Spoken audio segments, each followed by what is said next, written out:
The rise of Putin. How Russia's oligarchs built their own destruction. They thought Putin was their puppet. Then he took Russia from them. On December 31st, 1999, Boris Yeltsin appeared before Russia looking tired, unsteady, and ready to leave. He announced his resignation and transferred presidential power, including authority over one of the world's largest nuclear arsenals, to a former intelligence officer who had been almost unknown to ordinary Russians only months earlier. Vladimir Putin did not seize the Kremlin from the men who controlled Russia. They escorted him inside. The billionaires, political fixers, and presidential relatives surrounding Yeltsin believed they had found a disciplined, dependent, and manageable successor who would protect their fortunes, preserve their access, and prevent the next government from prosecuting them. They had made one of the greatest political miscalculations of the modern era. Putin protected Yeltsin, but he did not remain subordinate to the system that had installed him. He captured national television, subordinated regional governors, filled the state with trusted security veterans, destroyed Russia's most politically independent billionaire, and established a new bargain under which immense wealth remained possible only through obedience to the Kremlin. The oligarchs thought they had chosen a servant. They had selected the man who would take possession of the machinery they built. Russia was being sold at extraordinary speed. The Soviet Union's collapse did not produce an orderly transition from communism to Western-style capitalism. It produced an economic rupture in which state assets, political connections, and personal survival became part of the same violent struggle. Factories, banks, mines, television networks, and energy companies that had previously belonged to the state were transferred into private ownership. Hyperinflation devastated household savings. Wages went unpaid, and millions of Russians experienced a collapse in living standards, while a small number of businessmen accumulated extraordinary fortunes. These men became known as the oligarchs. Their strength did not come from money alone. They combined control of banks and major industries with ownership of national media, access to senior officials, and influence over government appointments. By the middle of the 1990s, some oligarchs effectively possessed their own ministers, parliamentary allies, and media organizations. Boris Berezovsky later claimed that the financial and television support provided by powerful businessmen had been crucial to Yeltsin's re-election in 1996, when fears of a communist return brought the Kremlin and private wealth into an increasingly intimate alliance. The result was not simply a corrupt economy. It was a partially privatized political system. The oligarchs had discovered that control over television could shape public opinion, that proximity to Yeltsin's family could unlock state assets, and that money could be transformed into political protection. They began to behave not as businessmen operating under the government, but as participants in the government itself. This mattered because the same machinery used to protect Yeltsin would later be used to manufacture Putin's political ascent. Boris Berezovsky became Russia's ultimate kingmaker. No figure captured the confidence and danger of the era more completely than Boris Berezovsky. Trained as a mathematician, Berezovsky moved into business during the collapse of Soviet economic controls and built interests spanning cars, aviation, oil, and television. He became closely connected to Yeltsin's inner circle, particularly the group of relatives and officials commonly known as the family. Berezovsky understood that the most valuable commodity in the new Russia was not necessarily oil, television, or cash. It was access. He helped sustain Yeltsin politically, cultivated relationships inside the Kremlin, and used media influence as a weapon against rivals. He was not merely commenting on Russian politics from the outside. He was helping to design the environment in which presidents survived or fell. Putin initially appeared to Berezovsky as an ideal product of that environment. The two men had known each other from the 1990s, and Berezovsky became an important supporter of Putin's rise. He backed the relatively obscure official, promoted him through his political and media networks, and helped present him as a credible successor, capable of restoring order without threatening those who had accumulated power under Yeltsin. Berezovsky saw Putin's lack of an independent political movement as reassurance. Putin had no great personal fortune, no national television network, no mass party, and no obvious popular constituency. His rise depended on appointments rather than elections. To the oligarchs, dependence looked like weakness. They failed to consider that a man without an independent base might respond by capturing the only base powerful enough to make every other one irrelevant, the Russian state. Putin rose by making himself useful.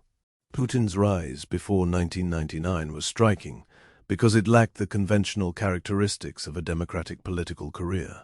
He had spent 16 years in the KGB and served in Dresden, in East Germany. After returning to Russia, he worked with Anatoly Sobchak, the mayor of St. Petersburg, before moving into the presidential administration in Moscow. He advanced through bureaucratic and security positions rather than through popular campaigning. In 1998, Yeltsin appointed him director of the Federal Security Service, the FSB, which succeeded the KGB's domestic security functions. Putin did not initially present himself as a visionary national leader. He established a reputation as a controlled, effective official who could complete difficult tasks, manage sensitive information, and demonstrate loyalty to powerful patrons. This was precisely what the Yeltsin circle wanted. Yeltsin's health was deteriorating. His popularity had collapsed, and allegations of corruption surrounded figures close to his administration. The president's allies feared that a hostile successor could investigate the privatizations, financial arrangements, and political deals of the previous decade. Former Prime Minister Yevgeny Primakov appeared particularly threatening. He represented a more independent political center and supported a campaign against economic crime that alarmed oligarchs and officials who feared prosecution, confiscation, or imprisonment. Yeltsin's circle therefore needed more than a candidate who could win an election. It needed a guarantee. The ideal successor would be sober, competent, and strong enough to defeat political opponents, yet sufficiently loyal to protect the people who placed him in office. Putin seemed to fit every requirement. What appeared to be an arrangement for mutual survival became the foundation of a new political order. The crisis that transformed Putin. Putin's ascent accelerated dramatically during the autumn of 1999. In September, apartment buildings were bombed in Bayansk, Moscow, and Volgodonsk. Hundreds of civilians were killed, many while sleeping in their homes. The attacks created an atmosphere of terror and helped generate support for renewed military operations in Chechnya. Putin responded with deliberately forceful language. He presented himself as a leader prepared to pursue and destroy those responsible, projecting decisiveness after years in which the Russian state had often appeared weak, chaotic, and humiliated. His public standing surged as the Second Chechen War began. The apartment bombings have remained surrounded by allegations that elements of the Russian security services may have been involved. Those allegations have never been proved in court and cannot responsibly be presented as established fact. The greatest controversy concerned an apartment block in Ryazan, where residents reported suspicious activity and local authorities discovered what was initially treated as a bomb. Individuals associated with the FSB were detained, but the agency later said the incident had been a security exercise. The explanation did not end public suspicion. Critics questioned why an anti-terror exercise appeared so similar to the attacks terrifying the country, and why local services had apparently not been informed. What is beyond dispute is the political consequence. The bombings created fear. The war created a demand for authority. Putin supplied the image of a leader capable of restoring the state, and a prime minister who had entered office with little national support became the favorite to succeed Yeltsin. Whether this transformation was the product of ruthless political exploitation, extraordinary historical circumstances, or something darker, remains contested. Its result is not. Putin went from obscurity to national command in a matter of months. Yeltsin left and received his protection. Yeltsin's resignation on the final day of 1999 immediately made Putin acting president. One of Putin's first acts provided legal protections for the outgoing president. The central expectation of the succession had therefore been satisfied. Yeltsin and his family would not be subjected to the prosecutorial reckoning they feared. This reinforced the belief that Putin understood loyalty and would honor the arrangement that had brought him to power. But the oligarchs had confused a specific promise with permanent obedience. Putin could protect Yeltsin without permitting Berezovsky and the other billionaires to continue controlling government policy. He could preserve parts of the old elite while ending the political system that had allowed private fortunes to dominate the presidency. The transition was not a sudden purge. Putin consolidated authority through a series of administrative, regulatory, and legal decisions, each of which could be defended individually as a measure to restore order. Together, they changed the nature of the Russian state. The regions were brought back under Moscow. Putin's early reforms weakened regional governors who had acquired extensive autonomy during the Yeltsin years. Russia was divided into large federal districts supervised by presidential representatives. Regional leaders lost some of their direct influence at the center, while the Kremlin gained a clearer chain of command across a country spanning 11 time zones. The official justification was coherent. Russia had endured separatism, uneven law enforcement, corruption, and serious inconsistencies between regional and federal authority. The political consequence was equally clear. Independent regional power centers became more dependent on presidential approval. Governors, who might once have resisted Moscow, increasingly operated within a system controlled from the Kremlin. After the 2004 Beslan school siege, in which more than 300 hostages died, Putin used the security crisis to justify further centralization. Direct elections for regional governors were removed in their existing form, allowing the presidency to exercise far greater control over who governed Russia's regions. A recurring pattern had emerged. Catastrophe produced demands for stability, and stability produced permanent expansions of executive power. The Kursk disaster exposed the danger of free television. In August 2000, the nuclear-powered submarine Kursk sank during a naval exercise in the Barents Sea. All 118 sailors on board died. The government's response provoked anger. Information was delayed. Official accounts shifted, and Russia initially resisted offers of foreign assistance. Putin remained on holiday during the early stages of the disaster and appeared slow to address the public. National television channels subjected the authorities to sustained criticism. Berezovsky believed he was using the same instrument that had worked throughout the Yeltsin period. Television pressure could embarrass a politician, weaken his public position, and force him back to the negotiating table. Putin drew a different lesson. No private businessman could be permitted to control a television network capable of threatening the presidency. Berezovsky's influence over ORT, now known as Channel One, was neutralized. Another media magnate, Vladimir Yeltsin, lost control of NTV amid financial, prosecutorial, and state-linked pressure before leaving Russia. The precise commercial and legal routes differed, but the political result was unmistakable. The most powerful national television platforms were brought under state control or the ownership of organizations closely aligned with the Kremlin. Berezovsky had helped create Putin through television. Putin ensured that Berezovsky would never be able to use television to unmake him. The oligarchs were offered a new deal. Putin summoned leading oligarchs and established a new understanding. They would not necessarily lose the fortunes accumulated during the chaotic privatizations of the 1990s. They could retain companies, properties, and immense personal wealth. In return, they were expected to abandon independent political power. They were not to finance serious opposition, use television against the president, or treat their wealth as authority over the Kremlin. Most accepted the arrangement because they preferred subordination to confiscation.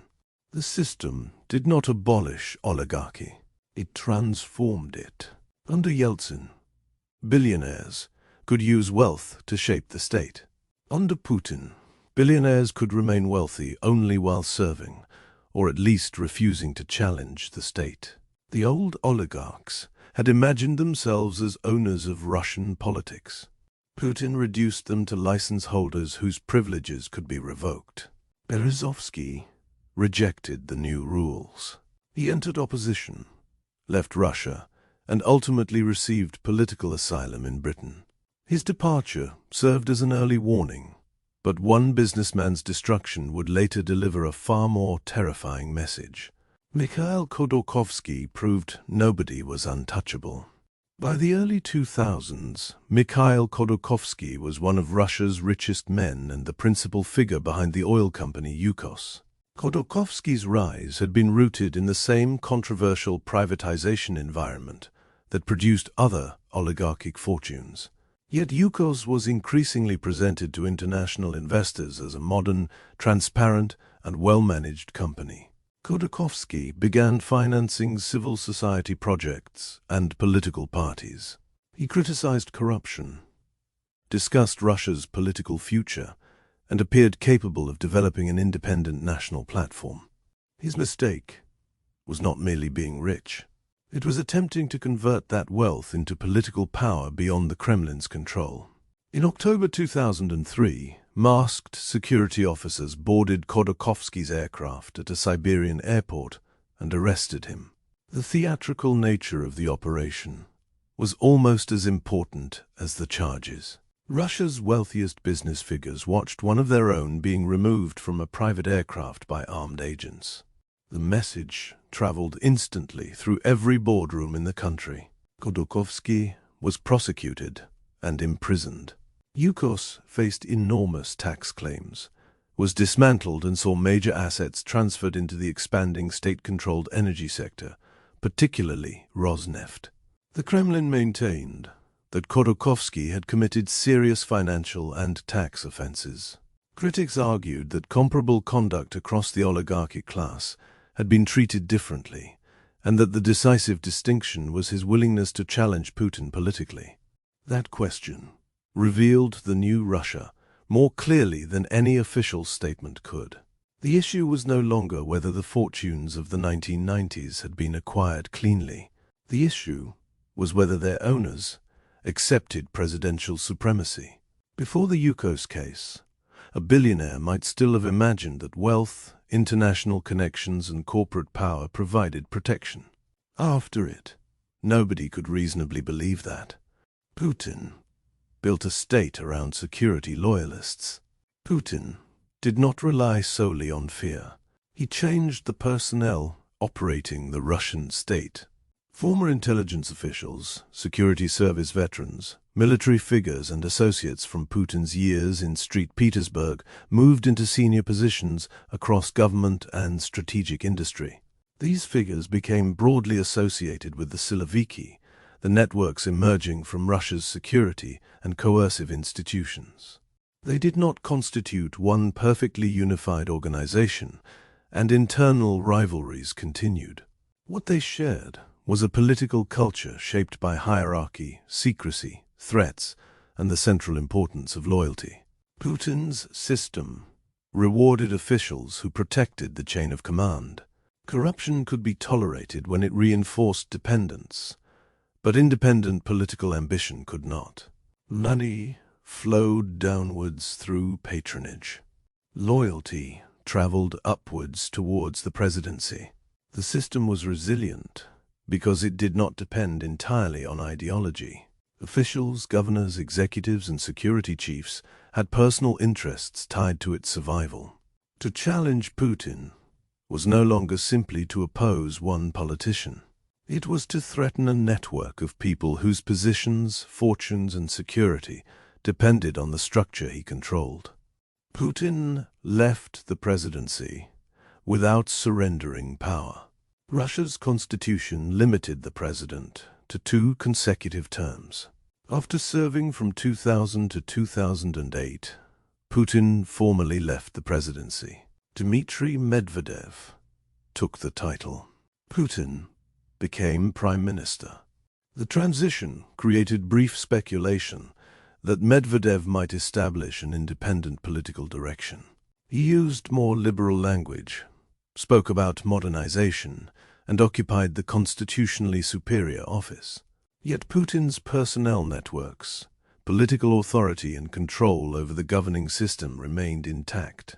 Medvedev did not dismantle the structure he inherited. Putin continued to exercise decisive influence and returned to the presidency in 2012. The episode demonstrated that Putin's power had become larger than the office he formerly occupied. The institutions existed, but their practical operation depended on personal relationships and assumptions about where real authority remained. His return was accompanied by mass demonstrations and growing restrictions on opposition activity, public protest, independent organizations, and foreign-funded civil society. The state was no longer focused only on controlling billionaires. It was narrowing the political space available to any organized alternative. The constitution was changed around him. In 2020, Russia approved a large package of constitutional amendments. The changes included social guarantees, conservative values, institutional reforms, and provisions concerning Russia's historical identity. Buried within the package was the measure with the greatest consequence for Putin personally. His previous presidential terms were effectively reset. This allowed him to seek further terms and created a legal route for him to remain president until 2036. Putin did not formally abolish the constitution. The constitution was modified in a way that accommodated his continued rule. That distinction captures an important feature of the system. Russia retained elections, courts, parliament, political parties, and constitutional procedures. Yet the institutions increasingly operated inside boundaries established by the Kremlin. The appearance of legality remained valuable because power was stronger when presented as the outcome of procedure rather than naked coercion. Putin had advanced from an obscure appointed official to a president around whom the basic law of the country could be reorganized. The oligarchs had once believed his lack of a political base made him controllable. 2 decades later, the state itself had become his base. Berezovsky tried to destroy what he had created. From exile in Britain, Berezovsky became one of Putin's loudest opponents. He funded political projects, supported opposition initiatives, gave interviews, and predicted that Putin's system would eventually collapse. Yet the media influence and presidential access that had once made him powerful no longer existed.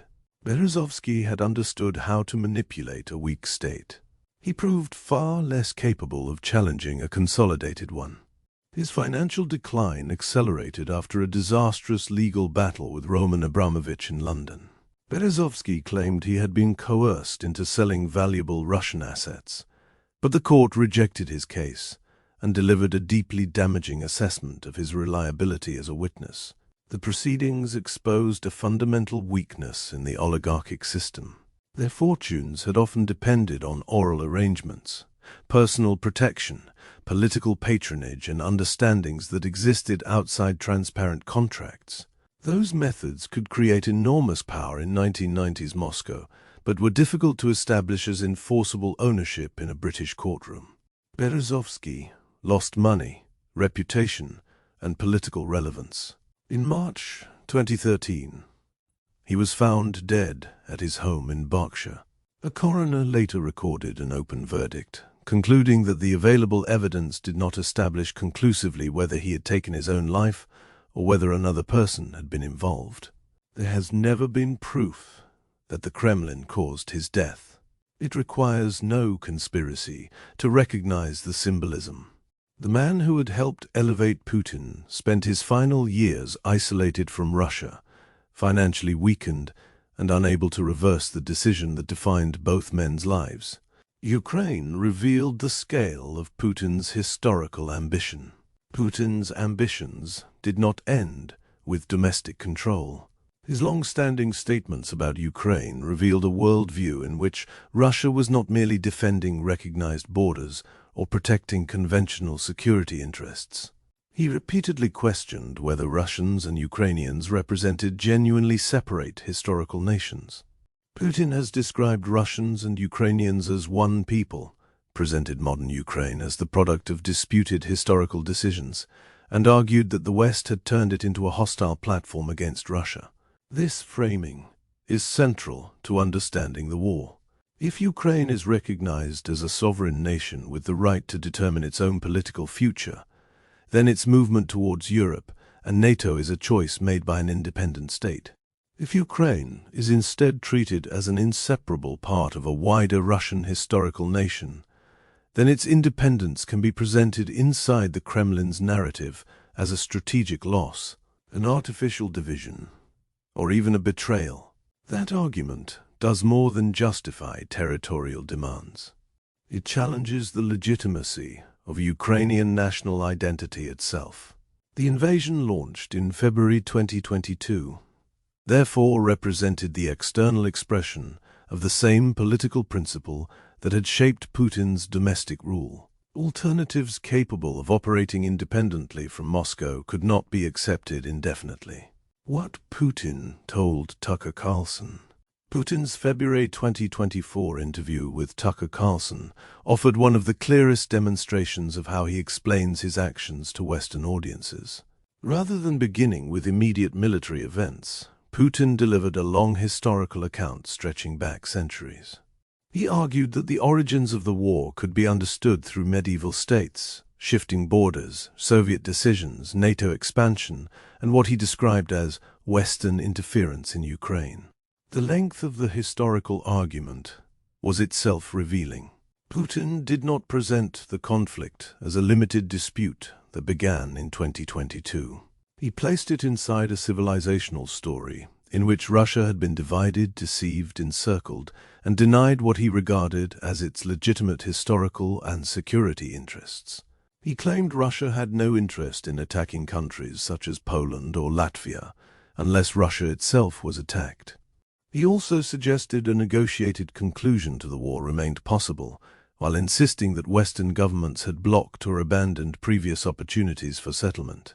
Those assurances sat beside a far more expansive claim that Ukrainian identity and territory cannot be understood separately from Russian history.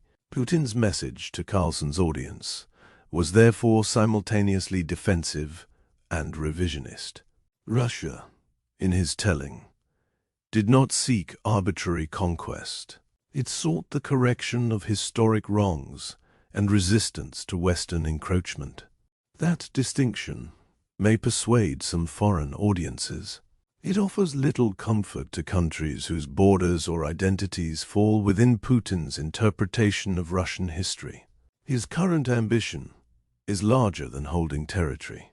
By 2026, Putin continued to show no willingness to abandon Russia's central territorial and political demands in Ukraine. He maintained that Russia could continue advancing militarily if negotiations failed and continued to demand Ukrainian concessions over areas of the Donbass that Russian forces did not fully control. His public position indicated that diplomacy remained acceptable only if it secured outcomes the Kremlin could present as satisfying the original objectives of the war. This suggests that Putin's ambition is not confined to holding land already occupied. He wants any settlement to confirm that Russia possesses a decisive voice over Ukraine's security orientation, military capacity, and relationship with Western institutions. A ceasefire that merely freezes the front without restricting Ukraine's future could leave the central geopolitical dispute unresolved. Putin also seeks to demonstrate that Russia cannot be isolated or strategically defeated by Western pressure. Moscow has expanded cooperation with China, Iran, and North Korea, while presenting Russia as a leader of a broader challenge to Western political and financial dominance. Russia and North Korea have deepened their strategic partnership, including military cooperation and Pyongyang's support for Moscow's position on Ukraine. At home, Putin's development goals through 2030 and 2036 emphasize sovereignty, security, technological capacity, population growth, traditional values, and reduced vulnerability to external pressure. The official program connects economic modernization with cultural and political independence from the West. This is not simply a program for surviving sanctions. It is an attempt to build a Russia capable of sustaining prolonged confrontation while remaining economically functional, militarily powerful, and politically insulated. The Baltic states now hear the threat directly. Putin's recent statements also show that the confrontation is no longer rhetorically confined to Ukraine. In May 2026, when questioned about suggestions that NATO states could strike Russian military facilities in Kaliningrad, Putin warned that Russia possessed the means to destroy anyone who attempted it. The statement was framed as deterrence against an attack on Russian territory. Yet its severity reflects the broader danger surrounding the Baltic region, where NATO members share borders with Russia, and Kaliningrad sits as a heavily militarized Russian exclave between Lithuania and Poland. Putin continues to deny plans for an unprovoked attack on NATO. At the same time, Russia's military posture, nuclear rhetoric, and insistence that Western support for Ukraine makes NATO states participants in the conflict sustain a climate in which escalation can never be dismissed. His objective may not require invading another NATO country. It may be enough to convince European governments that supporting Ukraine carries intolerable risk, divide the alliance over how far deterrence should extend, and force neighboring states to adjust their behavior around Russian power. The strategy depends on uncertainty. Russia does not need every threat to be acted upon if the threat itself changes political decisions. Putin wants to rewrite the outcome of the Cold War. The deepest ambition visible across Putin's speeches is the reversal of what he considers Russia's post-Soviet humiliation. The collapse of the Soviet Union reduced Moscow's territory, influence, and control over Eastern Europe. NATO expanded into countries previously governed from, or strategically subordinated to Moscow. Former Soviet republics pursued separate national identities and foreign policies. Putin does not need to recreate the Soviet Union precisely to overturn that outcome. He can instead seek a sphere of influence in which neighboring countries remain formally independent but cannot make strategic choices against Russian interests. Governments may retain their flags and institutions while operating within limits enforced by Moscow's economic, political, or military power. Ukraine is the decisive test because its successful integration with Europe would demonstrate that a large, culturally connected former Soviet republic could permanently escape Russia's orbit. For Putin, that outcome would be more than a foreign policy defeat. It would undermine the historical narrative used to justify the war and expose limits to the state he spent a quarter of a century constructing.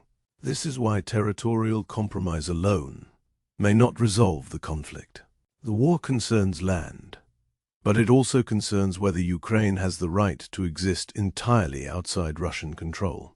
The oligarchs' mistake now shapes the world. The businessmen who promoted Putin in 1999 were not planning an authoritarian restoration or a war that would reshape European security. They wanted protection. Yeltsin's circle wanted immunity. Berezovsky wanted influence. The oligarchs wanted to keep their assets. Officials wanted stability after a decade of economic collapse and political humiliation. Each group made a decision that seemed rational in isolation. They gave Putin television coverage because they needed to defeat his rivals. They gave him presidential authority because they needed a safe succession. They accepted tighter controls because they wanted to preserve their fortunes. They remained silent when competitors were destroyed, because resistance appeared more dangerous than compliance. By the time the wider consequences became clear, no single institution remained strong enough to reverse them. Putin did not capture Russia in one dramatic act. His power was assembled through bargains, emergencies, prosecutions, appointments, ownership transfers, constitutional changes, and the repeated surrender of people who believed cooperation would protect them. That remains the most important warning in his rise. Authoritarian systems are not always created when a powerful man suddenly defeats everyone around him. They can be created when wealthy, influential, and frightened people repeatedly conclude that surrendering one more limit is the safest decision available. Berezovsky thought Putin would owe him gratitude. The oligarchs thought their money made them permanent. Governors thought cooperation would preserve their regional authority. Legislators thought supporting the Kremlin would protect their careers. All misunderstood the direction in which dependency would travel. The men who chose Putin believed he depended upon them. Within a few years, their freedom, fortunes, and futures depended upon him. Now the consequences extend far beyond the oligarchs who built their own trap. Ukraine is fighting for its survival. European governments are rebuilding their defenses. NATO is confronting its most dangerous strategic environment in decades, and Russia is preparing its political, military, and economic system for a confrontation that could continue for years. The oligarchs selected Putin because they thought he would preserve the world they controlled. Instead, he took that world from them, rebuilt it around himself, and began demanding that countries beyond Russia accept the same central rule. Sovereignty exists only until it conflicts with the power of the Kremlin.